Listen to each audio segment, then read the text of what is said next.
All right, what is up, guys? Michaela is here. Drew is here. I am here. Let us know what questions you have in the comments, and yeah, we'll answer them. Already started. For those who don't know, which give a brief introduction. Drew's the first, I guess, 3-time guest. Yeah. I have been here 3 times. Yeah, I was saying I'm the popular one. Okay, look at the views. I'm top 2 out of the 4. I must be a celebrity. Right. Get your autograph while you can. I know the stock is rising if I ever decide to tweet again.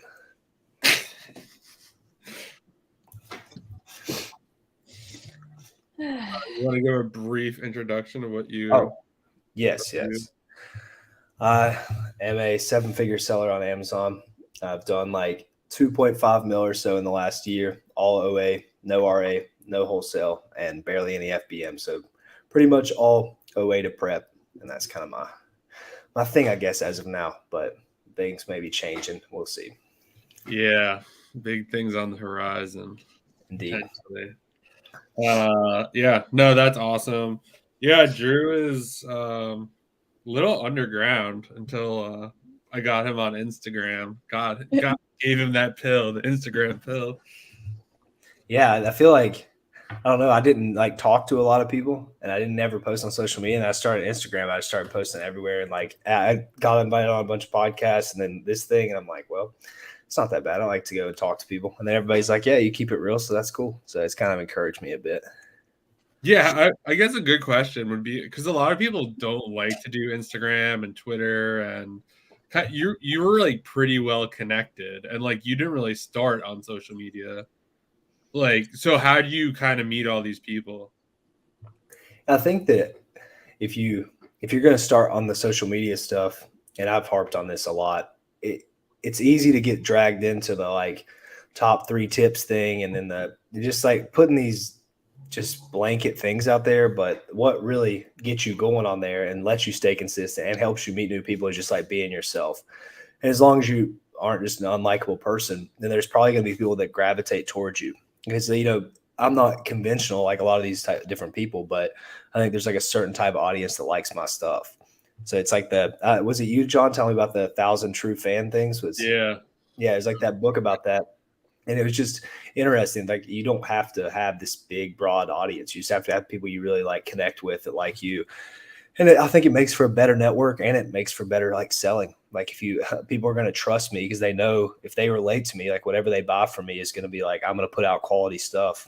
Unlike if somebody's just like throwing content out there or whatever. So I would say if anybody's going to go down that journey, just be yourself. I know that's super generic, and it's tough to really do it, but you'll learn as you just keep posting and just, I don't know, mute a lot of people if you don't like them. I do that. Yeah, I can definitely speak from experience, because like I started off, and not that I like veered too hard, but like just started off being myself, and then like as you get involved and like you see stuff and you're like, oh wow, like that got like a lot of engagement, and then like you try to like mimic that, and like I kind of went off the path a little bit, but like now I'm just like, you know what, that's stupid stuff. Yeah, because there's like 1,000 personal, like there's thousands of Amazon influencers or like business influencers or whatever, but like you have to differentiate yourself. Like, you can't just be one of those people that just makes the same generic content and then provides the same generic service to everybody. Like, you might fool some people with it, but you're not going to like really meet anybody that actually takes you serious, or the people you're going to get to pay for anything that you do are never going to really take you serious, because they just are going to eventually realize that you tricked them. Yeah, for the most part. What are your thoughts on OA being dead? Is that the first question? Yeah. No, if you guys have questions, ask them. I think that it's not dead, but I gave example. Me and John talked for a while yesterday. I was like looking through products. I looked at like 15 Keepa charts in a row, and every single Keepa chart had the same thing going on. The price was going down and the sellers were going up. And I just think that that's just going to happen more and more and more. And I've kind of came to the conclusion that OA, your typical like buy something and then sell it, like retail, buy it for retail, sell it for double retail, whatever you're going to do. is pretty much dead. Not that that's always going to happen. There's been opportunities here and there, but that's just so inconsistent. The only way that you're really going to thrive at OA is if you're getting stuff really, really cheap, like couponing, doing whatever you have to do to get stuff really cheap. I just don't think that the typical buy for retail, sale for whatever, like that is completely dead. Like you would have to search for hours and hours to even find like 5 products like that. You're way more worth your time to like really try to find stuff to coupon down on. I think that's just the only way you can create like a moat for yourself at this point. Yeah, I'm not buying anything that's just like retail price. Like it has to have like a coupon, or like I've been getting more into like the discounted gift cards. I haven't been doing it a whole lot, but like there's been some pretty good deals lately, so I've been doing that. But like anything that I get just like straight up retail, real worried about it, because like I know it's gonna go on a leads list, or even if it does, at least I have that extra protection. There's one store right now that I have no idea how it even happened. Like it was one of those pop-ups. They popped in a promo code for like 40% off. It's been working like the last 30 days. So I've just been like rocking that like really hard. So hopefully that does not go away. But yeah, I think that, I don't know. I don't want to be like bearish on it all, but I think the competition is just not getting lower. I know people make the argument of like, well, people are quitting all the time. I just don't really know where that comes from. I don't see any data that indicates that at all. I think that's just a talking point, but I think that more people are going to join. You just have to create your own type of moat, or you're just going to fail. That's funny you bring that up. Do you follow? His name is Steve French. He's the other Alexa's husband. I think he's at The Village on Twitter. I'm not sure what his Twitter is, but like someone said that, and he's like, yeah, more people are coming on. He had like some chart from, I don't know, like Market Pulse or something, because everyone's like, oh, everyone's quitting. And he's like, nah, like not according to this chart, dude. Like, it's so funny. It's so funny that every time I see something that I actually like or that I think's true, it's like from some like older person in the community. And I'm like 24. I'll be considered one of those younger people, but like those guys are just all so dumb. But like the only people I relate to are like the older people. It's like they're the only ones that like see reality. I think the younger people have like sunglasses on, super positive sunglasses, I like to call them. It's like all they can see is just super positive stuff all the time. And like the life's not just super positive. It's super weird they do that too. But I guess it's just part of being a kid. Yeah, I definitely agree with you there. Like, yeah, you got to be positive, but you also got to be like real. You got to be realistic. I mean, you always have to think about your future, especially if you don't have any kind of like, I know people like crap on college and stuff, but like if you have no other backup plan, if something does go sideways with it, you know what I mean? I hate to say that, but like, yeah. I think what would happen was there's like a big shift to like college is bad, like start your side hustle. And now it's like nonstop that. Like nobody even wants to go to college if they even hear about anything else. And you lose a lot of stuff if you don't go to college. These kids I talk to that didn't go to college are losers. Like they do not know how to socialize. They do have like, they needed that social time a lot of the time. Like there's kids that are exceptions, obviously, but that college time, you do like gain a lot of stuff from that, or like working a 9-to-5 or doing something like that. You just gain social skills that you don't get sitting on your computer all day. You actually lose a lot of those sitting in your room all day. Yeah, no, I definitely agree with you there.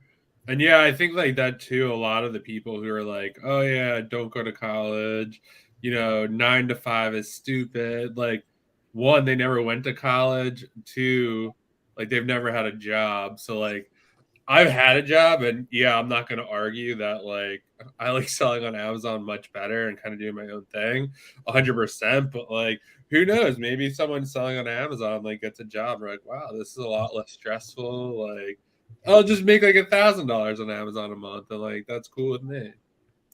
What is up? If you guys have any questions, drop them in the chat. But yeah, there's definitely a lot of that going on. I feel like I don't know. I feel like social media went from like documenting your journey to like these are facts, but there's a lot of facts. Jabs everywhere too. Like, yeah, it's just all it's all just derived from like who can make money that now, which I get it. I mean, I get it, but it is like the more eyes you can get, the more audience you can get, the more stuff you can sell them. And Twitter is just such a sales, but it is like money, Twitter. So I get it. It's just like, it's very tough to be on it and see that kind of stuff. And it's probably easy to get sucked into it when you're new to it as well. But it's all just, how can I make the most money saying the craziest stuff? But I say crazy stuff on there, but I also like barely sell anything. But I don't know. Just, I could see that nonstop. I love how you all talk about the stuff that the crews don't touch on. Yeah. Ask some questions. We'll deep dive into it. I don't care. Guys, definitely drop questions. This is it's just getting like harder and harder. And like I guess like it's, I don't know if it's bad or good, but I feel like for someone like me who like really liked it, I like hate it now. Like it's just like I know that's why I had to take a break from social media for a little bit. I was just like, oh, this is getting like too toxic for me. Like this is not good for my mental health. So yeah, like I literally spent like 3 hours like clipping like videos or whatever as my VA. Like I was like, these are all the videos I want. I'm scheduling all of them. I'm just like not logging on. I'm just gonna post the videos and like that's it. I feel I had like so much like clarity or whatever, just like what I want to do next, and just everything else, just like not getting. I don't know. It's like kind of, it's the weirdest feeling. Like you have this like idea or like what you're gonna do next, and you see some random person you don't even know tweet something. You're like, yeah, I think I have it wrong, right? Like with you're just like, oh, yeah. Like, I mean, oh, like you don't have it wrong. Social media is as good as it can be bad. Like it is good because you can find obviously good networks and you can meet people that you've never met unless you actually had, a professional Instagram or Twitter or whatever. But it can be equally as bad if you let it get to that point where you start comparing yourself or you let them influence your opinions and thoughts. And I don't know, it's a double-edged sword sometimes.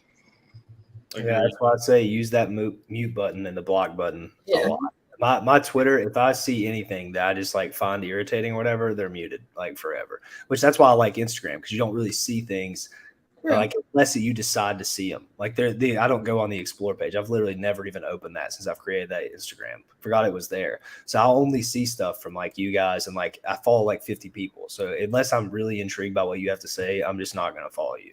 And then I can just make my own little bubble, which might be unhealthy, but I don't care. Because I just can't stand seeing all this like random stuff all the time. Like on Twitter, you just get shown all this crazy stuff. Yeah, no, and I feel like too on Instagram, it's just, I feel like on Twitter, you used to be able, like if you make like a thread or something else, and you spend like a lot of time on it, like it did well. Now I've been doing that, and like it gets hardly anything. Yesterday, I'm sitting in Panera, take a picture of my laptop. Everyone's like, oh, I was like, I love OA because I can work from anywhere. And it goes like crazy. I'm just like, maybe I should just do this. Like, just start taking pictures of my laptop. They probably changed the algorithm a bit, to be honest. That's probably why that's happened. Yeah. Honestly, I don't know. I don't have enough patience to do threads. Yeah, definitely. I don't got time for that. How often do you source and be like, this seller found this item when there was a site-wide sale and get demotivated to continue? Do you just keep going or continue another day/time? I'll grab my M&Ms. Hold on. You want to answer that one, John? Yeah, go for it. I assume when you're saying this, you're like storefront stalking or whatever, reverse sourcing, as the kids say these days. I just don't do that. I don't recommend to do that. You're 2 weeks late minimum on everything you see on somebody else's store. There's a good chance that either they found it really low or they found it on a site-wide sale like that. So I would just not waste your time doing that. I know that's like the big buzzword right now, and that's how I started with storefront stalking. But I think at this point, that's a pretty saturated thing because you're just so far behind the competition. Like if you find somebody's store, you just have no clue what's going on behind the scenes. And like a lot of the times you're just gonna sit there and bang your head and be like, they're selling 200 things and none of them are profitable. Well, yeah, they're making money on a lot of that stuff. It's just, you're not gonna be able to find out how. So I would go a different way. Do manual sourcing, do like keep a product finder, that kind of stuff. That's a better way to go about it than just reverse sourcing on SellerAmp or whatever. Yeah, I agree. I've been finding that a lot now too. Like for me, I just got a VA and we're training and like we're just doing like site by site like manual, and he's like, I'm not finding anything. I was like, I don't care, keep looking. Like I don't care like how many leads you submit a day, like, and like sure enough we found, I don't know, it's like a site that we could just, they don't care how much you buy, so we found like 6 or 7 items, and then just today I started replenishing all of them, and like no one's coming on the listings, like, but like it's taken him like a whole week to find those 6 or 7, but like I'm totally cool with it because like now it's gonna just, you know, give a ton of money. And doing like we were talking about yesterday, like lots of messy keep it charts, just like if there are like some sales rank drops or like I know the brand or other listings sell, like I'm doing a test buy. I'm not even looking. If the buy box rotates, like I don't care what any of the numbers are. I'm just buying it and seeing if it sells. And on the point of that, if you saying to get demotivated to continue, that guy said that, don't think that like you have to be buying or you have to be like, just because you're not buying doesn't mean you're not getting better. Like you kind of have to look at this like you're in school or something. Like if you're checking every website every day, like he was saying, check his VAs, like they check every day, you're going to see the same items here and there. Okay, the price is down $5 today. Well, I know it was almost profitable at that price. So you're putting, as long as your brain's functioning like that, which I hope it is. If you're here, it probably is. So you're going to be putting all this data in your head. You're just going to remember everything. Like I can see something I saw from a year ago, and if I know the price is too good, I'm just like ready to load up on it. Like I don't even really need to see the Amazon listing, depending on like what it is. It's just you know when things are too cheap. And if you check every single day, day in and day out, you don't have to be sourcing all the time. You know, and you don't have to be like buying all the time. But as long as you're doing it, you're just like studying. Don't look at it as like I have to be buying or I'm a loser, like people tell you. You don't have to be. You can just like learn. And then you can make big buys when the time comes because you already know all that data. Yeah, I 100% agree with that. And like you were saying, like a lot, I do think you're like really late when you reverse stock or reverse sourcing or whatever. I have noticed like in some cases when you are buying like messy keep it charts and stuff, it does work a little bit. Like I'll do some different stuff in Keepa to kind of like look at a quicker glance to kind of see something. But for the most part, yeah, reverse sourcing is hard. But like I feel like if you're doing it and like you kind of almost have like somewhat of a good memory or you're seeing stuff, like I'm like, oh, this person is so dumb. Like they're losing so much money. And then it's like you see the sale and you're like, right.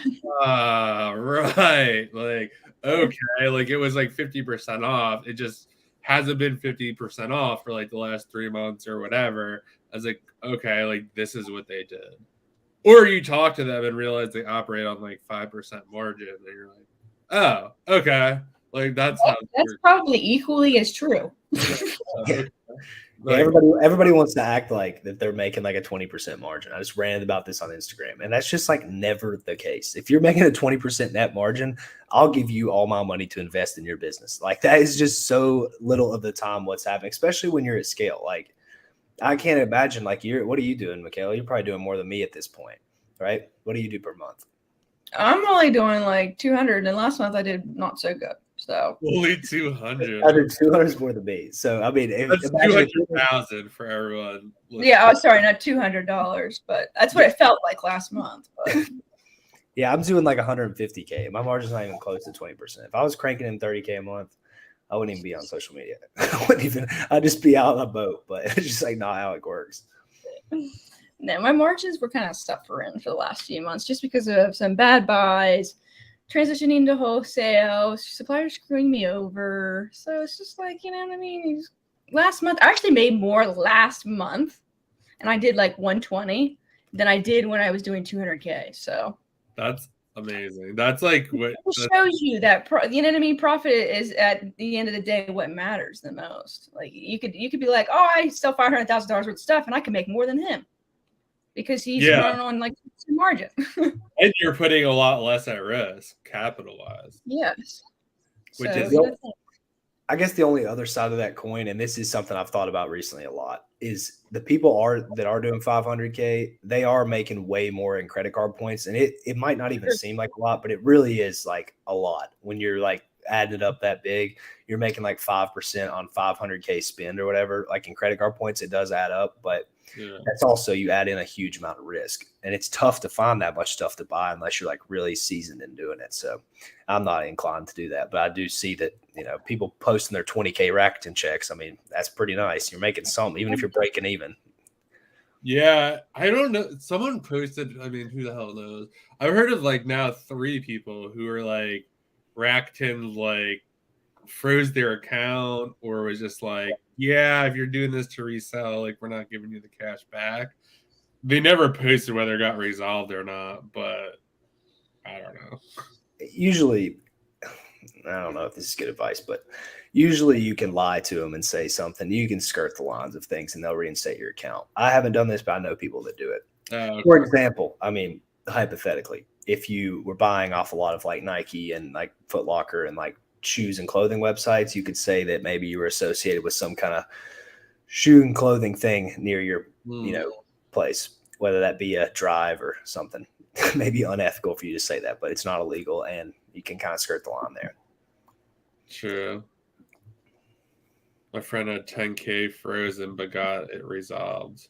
I miss Rakuten and all that. Now I don't even use it. Yeah, I love Rakuten. I've been using Be Frugal a lot. They pay like pretty well too. Those are nice. My favorite. I never got to use it. That's your favorite. Yeah, they pay me out. They pay you out in Venmo, which is nice because I can use that to like pay. Like I have like some people that clean my apartment here and there, so I just pay them with that. Or like if I'm just out at the bar, he seems to be cleaning his apartment. No, it's not that serious. Me too. I get mine clean too, as you can see. I'm too lazy to do it, but you can just pay somebody to do it. So yeah, Venmo's nice. And then Top Cashback's nice because you can get gift cards or like other payments to pay you out more. And then Rakuten's just straight to your PayPal. So it's good diversity of those 3. And then the thing is, if you get banned off one, just get to another one. Like there's so many out there and they're all like very, very similar. So if you get banned from Rakuten, who cares? Just move on to the next one, right? Yeah, I feel like most of the other ones too, like are definitely paying out more. They let stuff skirt by as well. Oh yeah. Are you focused on clearance sections with manual sourcing or having your VAs look at everything? Me personally, I don't do any clearance. If there's a sale, they'll search the sale. Full price stuff, they're definitely looking at, but kind of like I said before, we're not really buying anything full price. It kind of has to have like a coupon code or a discounted gift card that we could grab associated with it to kind of make it a little more moated, or the Kiba chart's like really messy and I know no one's going to touch it. There's something on right now where it's like when I first started or was like watching YouTube videos, they're like, stay away from this. This is a horrible buy. And I'm just like moving so much product on it. It's crazy. So yeah, that's kind of what I'm doing. I don't really like clearance. I feel like you just have to hold it too long and you just don't know how much is out there. And it's just not something I like to do. Yeah, I don't do much clearance either. If I would say if you're like when you're manual sourcing like that, focus on a brand, like a brand sale, or if I don't do this, but let's say Walgreens is having like some kind of sale on Neutrogena, like specifically, then just go through that and try to just look at every single product. Like I said, you don't have to be finding good stuff. You're just trying to like find patterns and remember those patterns for the future. Yeah. I think like another thing too, along with that is one thing I've been doing a lot is like putting it in the cart. So like if something is close, just drop it in the cart and just like let all the coupon code generators run. And then a lot of the times, like you could grab 10, 15% off, or I'll even go sometimes if I'm really curious about something and want to test it to see if it sells, I'll take like a 10% margin on it just to see. So like next time when I get 20 or 30% off, like I could really go deep on it. So I've been doing that a lot. Yeah, on that note, you can put stuff in your cart. If you put your email and your shipping and all that stuff in there, sometimes those websites will email you after and give you a coupon code. Like something today, I went to check out and I just literally forgot to check out. Something came up, and then when I came back, it's offered me 15% off, which I was like, all right, I'll take that because it was already good. I just didn't even. They just offered me the thing. Yeah, I really like that. I've never done it, but I've heard people say on Twitter, who knows if it really works, but they like message the support, or like if it has a chat, be like, hey, like, do you have any discounts today? And sometimes they get like a code or I don't know, a discount. It's definitely worth it to do that kind of stuff. I had something I was looking at with somebody recently, and it was towards the end of last month, and he was like, I'll call the site and see when it's going to go off sale. And they're like, yeah, it's going to be off sale in like 3 days. So I was like, all right, we're going to buy all of them from all these sites. And then now it's like back up like $200 more. So we're looking pretty good at this time. That's a bit, yeah. And I think a lot of like what's not talked about is stuff like that. It's almost is made to seem like you go, let's just say Walmart and or Nike.com, because everyone talks about that. Like you go and like it's you buy it and it sells. Like there's like a ton of buy and hold like strategy that like goes behind that. Like, yeah, they might be buying it and like it's going to tank and a majority of people are gonna hold it for like a couple of months, maybe, to hope it does, and then like they're gonna break even because like they're like it's not worth holding anymore. Like I think people think like you just go there to Nike, buy it, sell it on Amazon like as soon as it checks in, and then like done. And I think like like you were just talking about like buying out all these stores and stuff like that, and like it's not like you're just like reverse sourcing and like what I mean. There's like a lot of higher people are doing bigger numbers or doing higher level stuff. Yeah, you're just doing more of the little stuff and adding little things and twists to it to like get the higher number, because you have to have the volume somewhat. You're not just gonna like look around on Walmart and Walgreens and like put up 200K a month. It's just like not gonna happen. You're gonna have to do something. You're gonna have to put in a little bit of extra effort to get that little bit of extra volume. Yeah. You guys have questions? Keep dropping them. Yeah, no, I totally agree with that.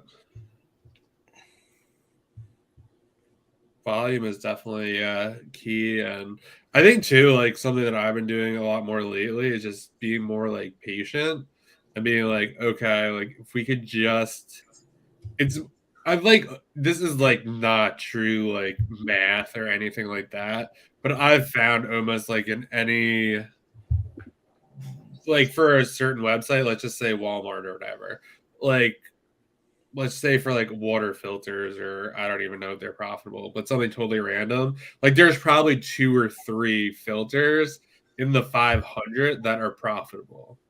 Like all the time. Like you just have to find them. And then once you find them, like you could keep buying them because no one's going to go through 500 of them. Mm-hmm.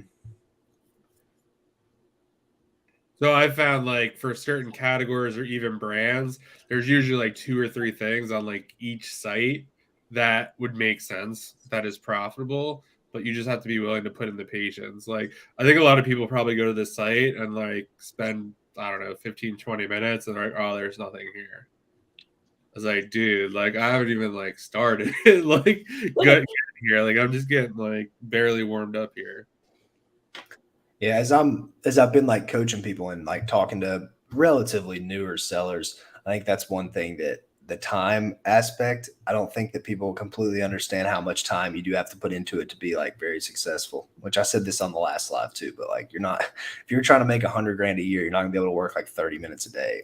And especially with this business model, this is like it's the easiest one to start, but it's one of the hardest ones to like, get really good at. You got to beat a lot of competition. It's one of the most competitive environments. So if you're putting in 30 minutes and somebody's putting 8 hours, I promise you're not going to win that battle ever.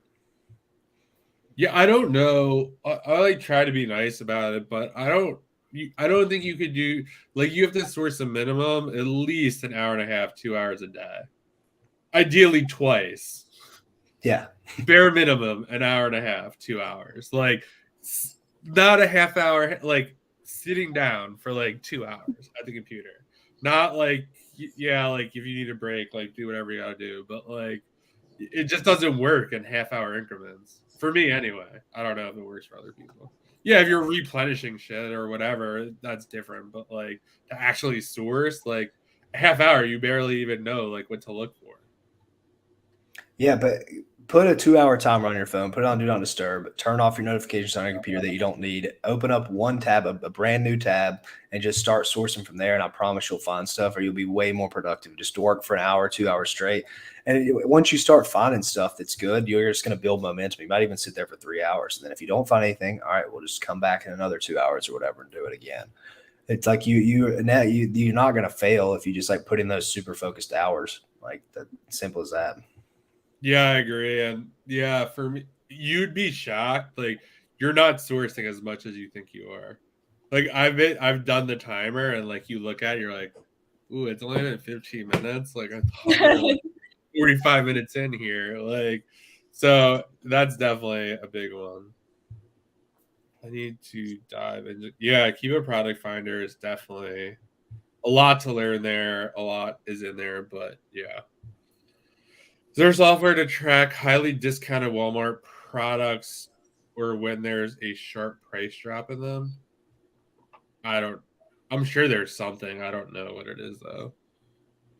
Yeah, that's a pretty good question. I bet there is something out there. I know someone with something that he tracks price drops on a different website. I'm not going to say what it is, and it's pretty low key website, and it comes out with pretty good stuff because they'll price drop it and they'll be like 80 left. You can just buy them all, and they're nowhere else on the internet. But Walmart's not exactly like that. I'm sure there's something out there. I mean, TA might kind of do something if you dive into that, but that's a whole different ballgame. Yeah, agreed.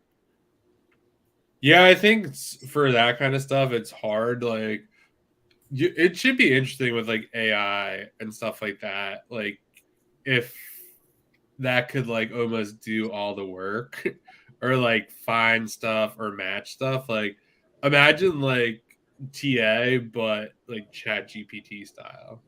Like, find this profitably. Like, that would be absolutely insane. Very afraid. I'm very afraid of Find this for like $20 or less, and it's like, woo, like here's like 20 websites. Like in the future, do not include these 10. Like these are garbage websites. Whatever. Like that would be insane. I know that's definitely coming sooner rather than later. That's funny you bring that up. I've been on kind of a mission with somebody I know to try to be the first mover on something like that because I think you can make a ton of money if you can get on that quick. Oh, definitely. Let's see. How do you guys set aside money in the business, or you just keep everything invested? I know Drew just spends cash back, but was curious if you or Michaela does anything different. For me personally, I just take out a set amount every month. That works for me. I like to keep most of it in the business and just kind of take out what I need. If I ever needed more, like, yeah, I could just go take some more if I needed it. But that's kind of what I do. And I just treat cash back and credit card and all that kind of stuff. That's like a bonus, not tax advice or accounting. I used to dump all of my money back into my business, and then I started real estate investing, and so now that takes up a lot of my money. Makes sense. Yeah, I think the important part is just like pick something that works for you. Like you need to be able to like live like comfortably. Like I think Alex Hormozy like said something like a long time ago, and it was like you should be like taking out or doing whatever you need to do for your business. Just because it's like if you just put everything in it and it goes away, like you're kind of screwed. Like sure, I'm taking out like a certain amount every month. Like I fund like my Roth IRA, like I fund like an emergency account, and like if the business went away, like I'm good for at least 6 to 7 months. Like, and that's like all credit card bills like paid off. So like it makes it a lot easier to like buy or test different things because like I'm not strapped for cash like all the time or worry about it. I'm in the process of reading Profit First, which it takes me about 1.5 years to read a book. So let's get back to you next year. But I'm trying to read that one, and that's apparently about that kind of stuff you're talking about. But like you're supposed to take away a certain percentage and put it towards certain things. So maybe if I get to that, I'll start doing it that way. But Yeah. Cash back as of now, but yeah, it's all dependent on your situation as well. You got if you like live a lavish life, you got to take out more money. But if you don't, then you don't really need to. Yeah, agreed. But you want to have something to show for it. I don't know if I gave an example on here or not, but I listened to Andrew Tate talk about how he had a business when he was in his early 20s, and he went into business with this guy. They were selling TV ads, so it was like you paid $1,000 for these TV ads. You were trying to sell them all for like 3,000 or whatever. But unlike inventory, TV ads would, if you couldn't sell them, they're just dead. You just lose the money. And he would reinvest everything back in these TV ads because they're trying to make this big multi-million dollar company. And his partner was just going out like buying hookers and doing blow all the time and living his life. And Tate was just grinding on the business all the time. Well, a few years later, the company goes bankrupt, and that guy had all this experience, all this stuff he was doing with his money, and Tate had nothing to show for it, which that could be a lot, but it is a good learning lesson of just, at the end of the day, you want something to show for. You've put all this work in, so take out the amount of money that you like really wanted to get out of it. Don't just be so focused on growing the business. Like if it all goes bad, you want something to show for it. You don't want to just work your ass off for nothing. Agreed. I did around 1.4 million drop shipping on Amazon, and it's super humbling to have to buy products up front now. They're a lot harder to find profitable products. Yeah, definitely. What's up, guys? Thanks for continuing to take time to share the source. You are welcome. Rich Dad also talks about paying yourself first. Yeah. Perfect for now. I just pay myself enough for living expenses and set a portion for long-term investing. The rest goes back into inventory. Yeah, I feel like that's probably like a good way to do it. I like just taking like a set amount because especially with all like the craziness going on now, I know I can make more if I'm reinvesting it in Amazon than I would if I just like put it in the bank.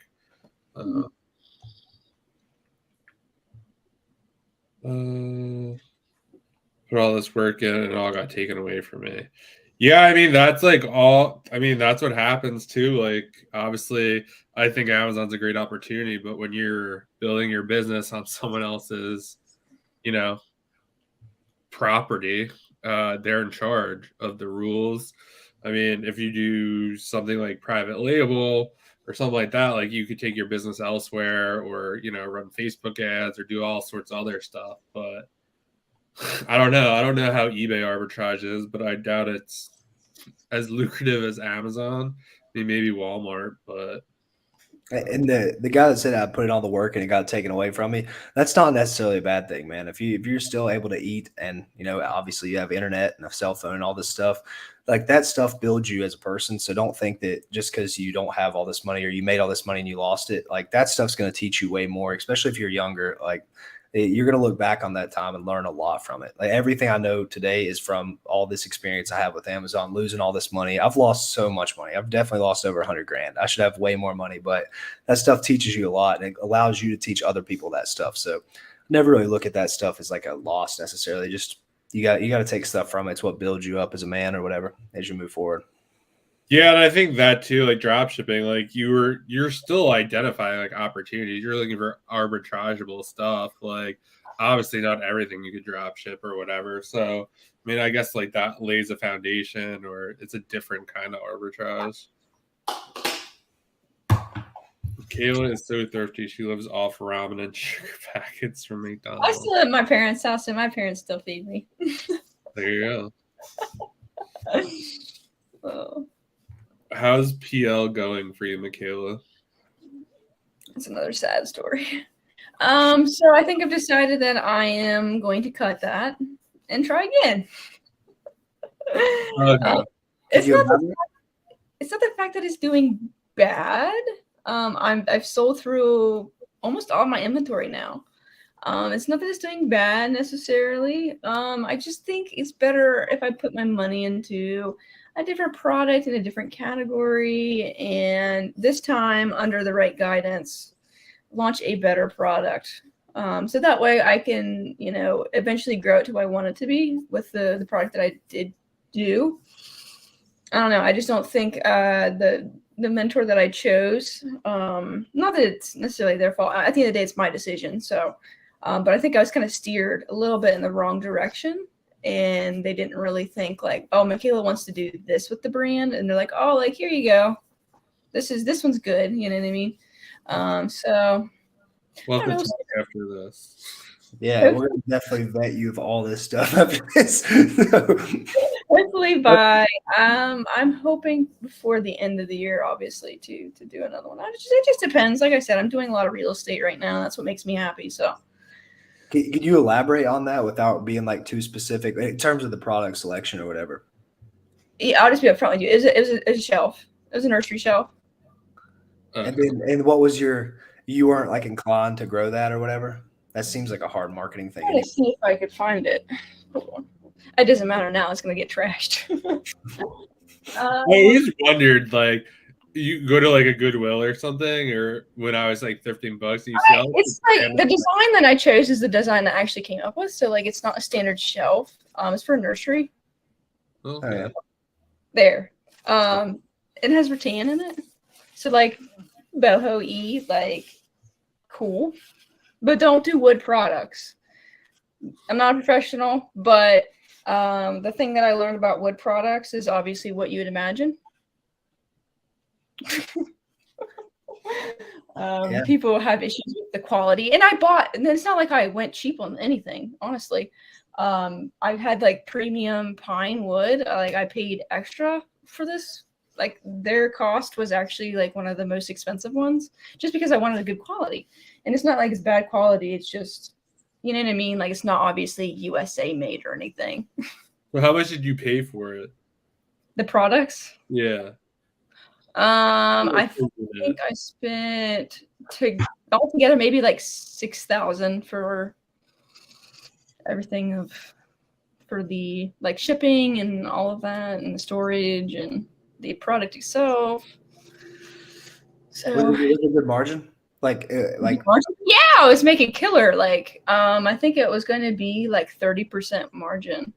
Like, geez. Yes, that's crazy. It's crazy to see something like that and be like, you were able to develop it, make it, and then get 30% on it. Like that's really hard to do with OA, and like you just basically created something out of nothing and did it. Yeah, the problem is it's not the fact that it, like I said, it's not the fact that it doesn't sell well. It's not the fact that the product's bad or anything. It's just I shouldn't say the product's bad, but it's just I think it's just the niche that I got into, and then the advertising on it. It's just hard, and it's because it's wood. I just don't want to do wood ever again. Just because I had issues with when you start doing stuff like that you have to like assemble. You have the issue where all the holes need to line, and then if it doesn't, then obviously people are gonna get pissed about it. So then I got bad reviews because of that. Because in China, you know what I'm saying? Like their quality control isn't the greatest thing in the world. Yeah. Even though you get inspections done and everything, but like it's still sometimes they just don't line up, and people had to like force the screws.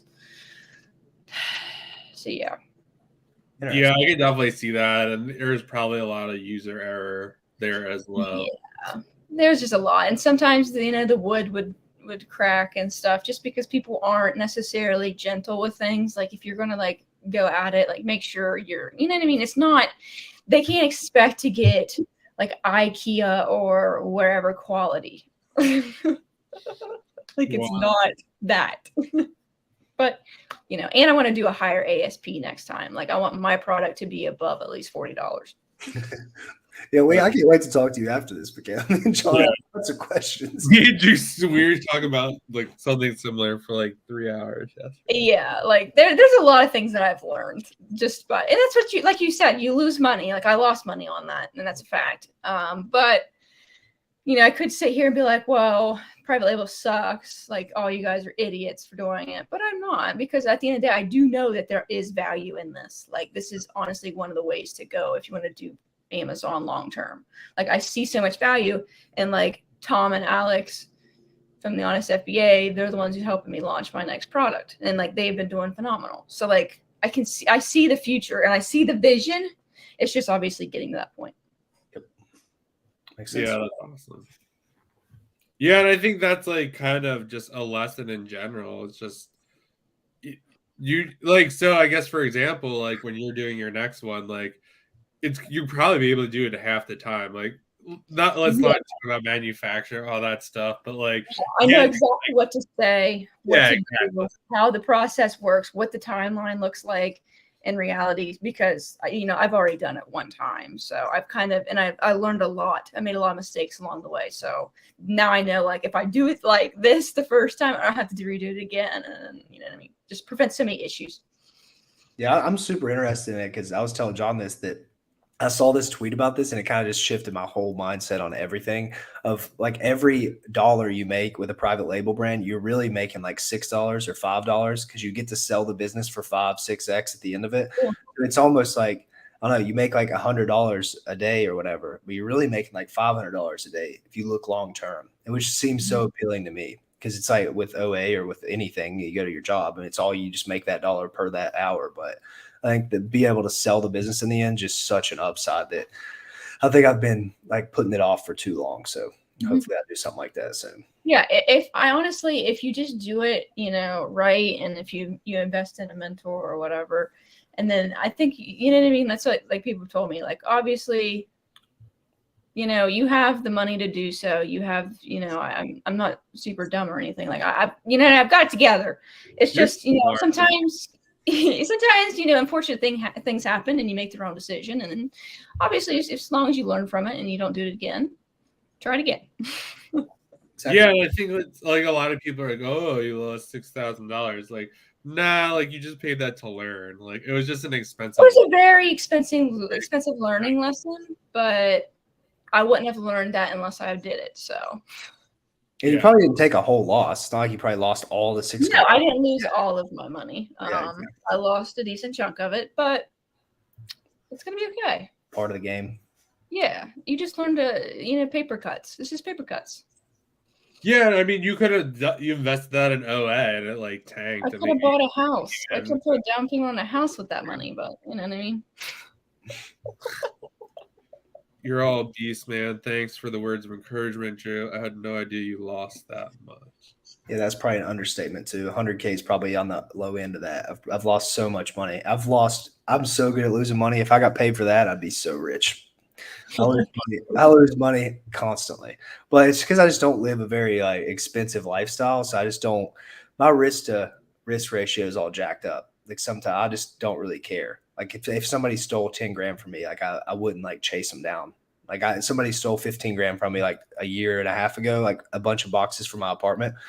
I just like didn't even care. I cared for a day. I freaked out for a day and I was like, I don't care. I'm just gonna make it back. Like I'm just not really. I lose money, I go on. I'm not too big on that stuff. You can't let it affect you too bad, or it'll kill you for like a year.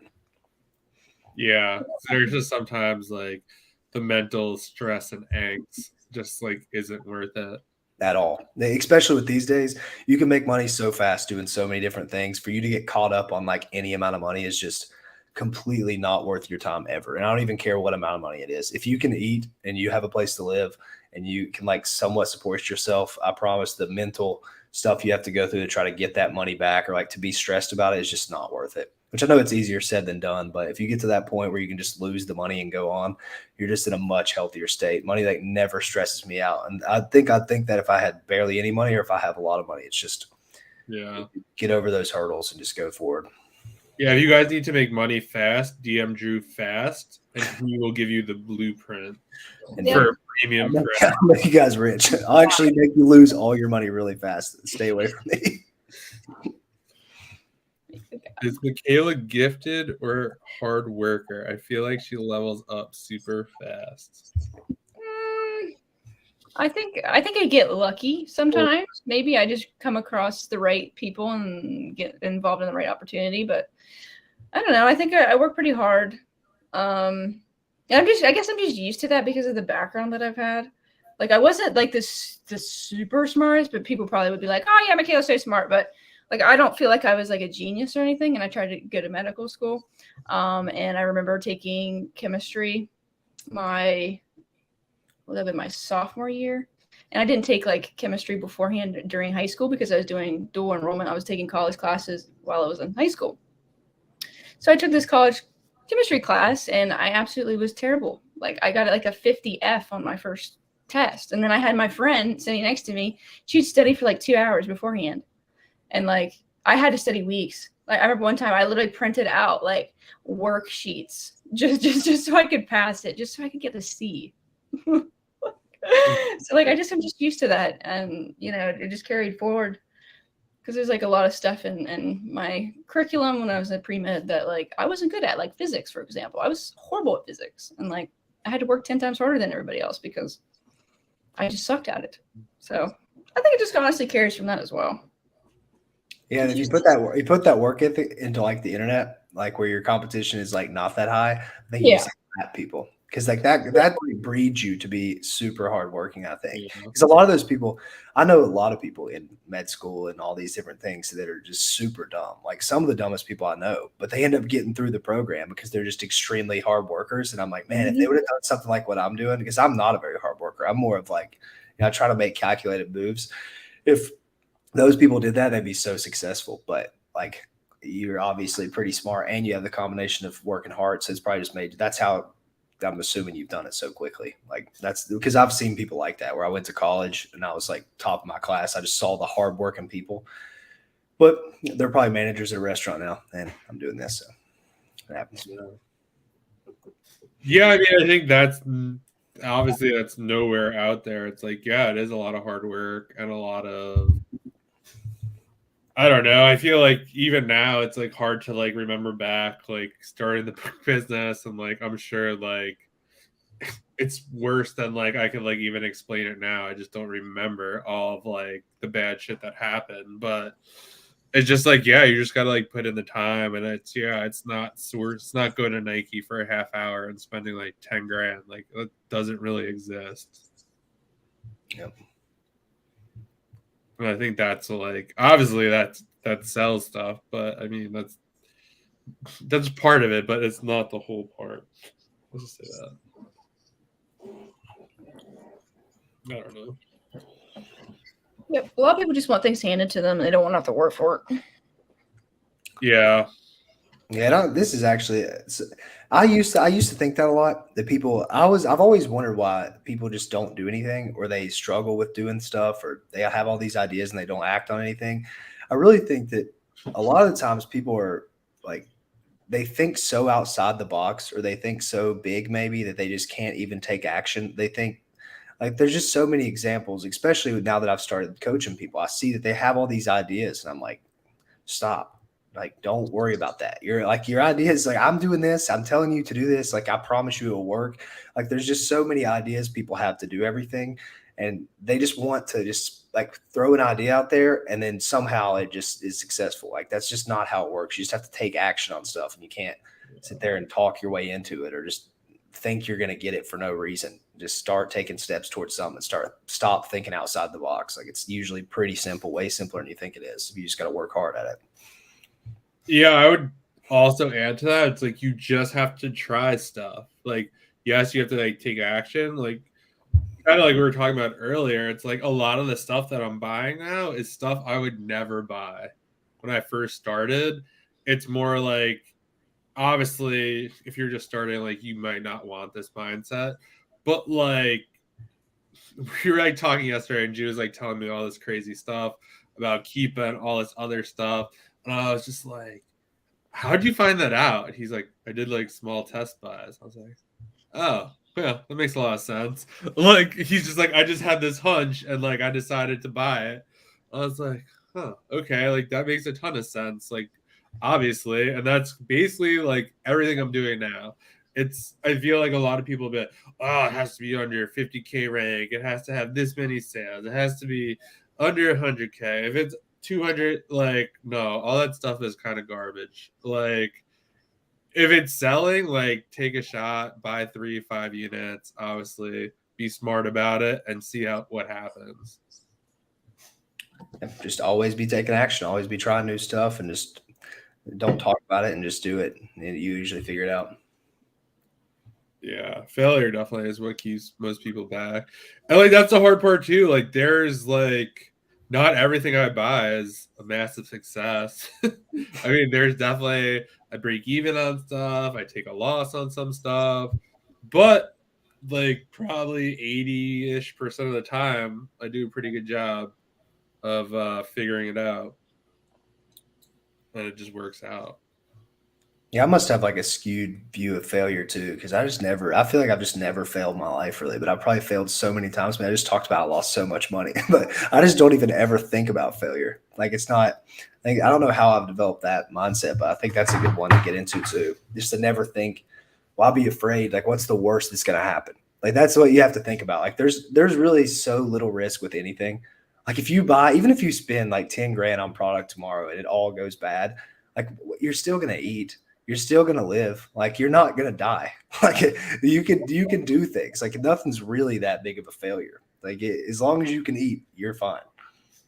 Yeah, I do. That's kind of why like I decided to go with like side hustle experiment, because like I just view everything as an experiment. Like it's not it just didn't work. Like this time around, like I did this, I did that, and like it didn't work. Like I'm gonna try something else. It's not like it's over or anything like that. I mean, if you look at the book business as like a massive failure, because like obviously I'm not doing it anymore, but like just changed direction. I paid the price for that, but now I'm like in a better position than I ever was when I had the book business. So I mean, happy I did that. This person says I need to be more like Drew. You'll get there, brother. It's a good one. You just got to lose a lot of money and talk a lot on the internet. And you'll be there. Yeah. Go after people on Twitter. We're doing. Oh, man. I don't know. Get out there. One thing, if you're probably just being sarcastic with that, and I appreciate the compliment if you're not, but I'd say just get out there and do stuff like in the real world too. You know, like go out, have fun, meet people, stuff like that. That also changes your mindset with this stuff. So that's how I get a lot of these things is I'm just out there doing stuff, like going out on the weekends and like talking to a bunch of people who live like way different lives than me. And it kind of just frames your perspective when you're doing this kind of stuff. You know, when you're talking to somebody that's like, I'm getting like a 2% raise, like I'm now making 41K a year instead of 40K. It's like, wow, like I'll be all right. Like I'm in such a good situation being where I'm at. And then you just can't take it for granted. You just got to use it to your advantage. Yeah, and I also think like especially today, like I'm a lot older than both of you, but like back then it's like, oh, if you lost your job, like you were like screwed. Like if you weren't expecting it or whatever, now you could just like go Uber. Yeah, maybe it's not the most glorious thing, or you could DoorDash, or you could.